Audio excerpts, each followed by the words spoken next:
وقت بود عطوفت و مهربانی علی رو نگاه کنیم، علی مظهر عطوفت و مهربانی و رحمت است.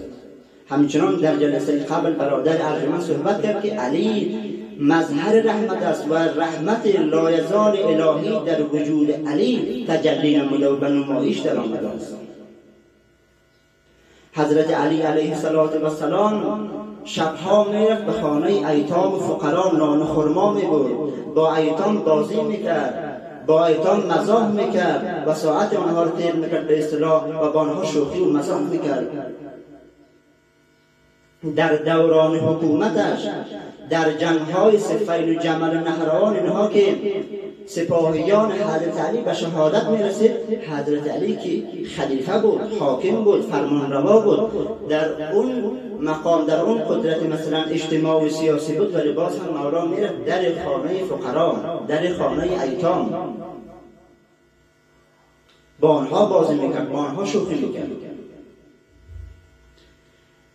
آیت الله جواد عاملی از یک روحانی و یک پیشنماز داستان را نقل کرد، گفت که یک از روحانیون و یکی از کسایی که پیشنماز بود، روحانی بود، ورشکسته شد. بعد مردم رفتن خدمت ایشان و با او صحبت کرد.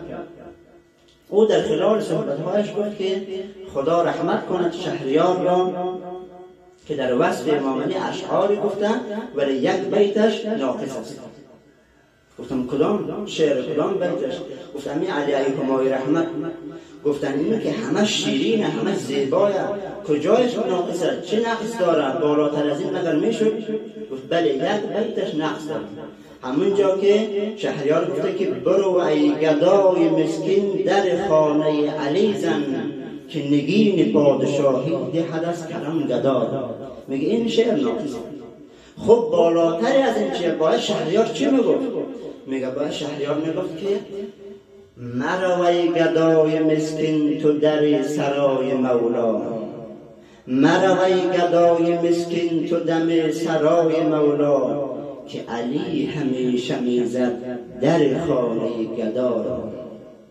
تو در خانه مولا نرو. علی با وجودی که خلیفه است، با وجودی که فرمان روا است، برای چندین کشور حکومت فرمان روایی میکند، علی در خانه گدا میرود.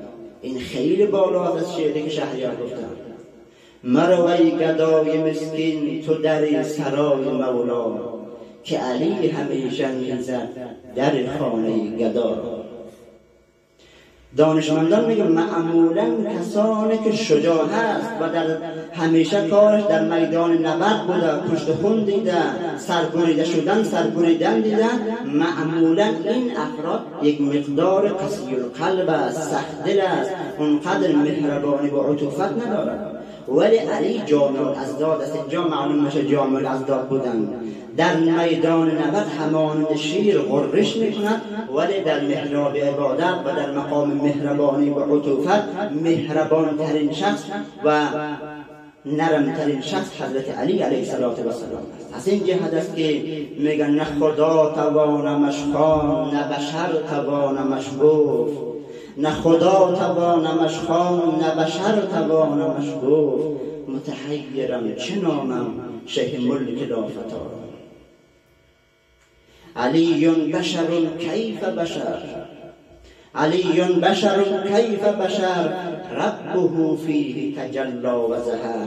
صفات جلال و جمال خدا در وجود علی به نمایش گذاشته می شود و در وجود علی تجلی نموده است. این است جامع الازداد بودن حضرت علی، که علی جامع صفات متضاد است. آن شیر دلاور که ز بحر طمع نفس در خوان جهان پنجه نیالود علی بود. شاهی که ولی بود، وصی بود، علی بود. سلطان سخا و کرم و جود علی بود. از این بیش وقت شما را نمیگرم. در جلسات آینده هم اگر توفیق بود انشاءالله پیرامون شخصیت والای امیر مومنان مولا الموحدین علی علیه السلام صحبت خواهم کرد. و السلام علیکم و رحمت الله و برکاته.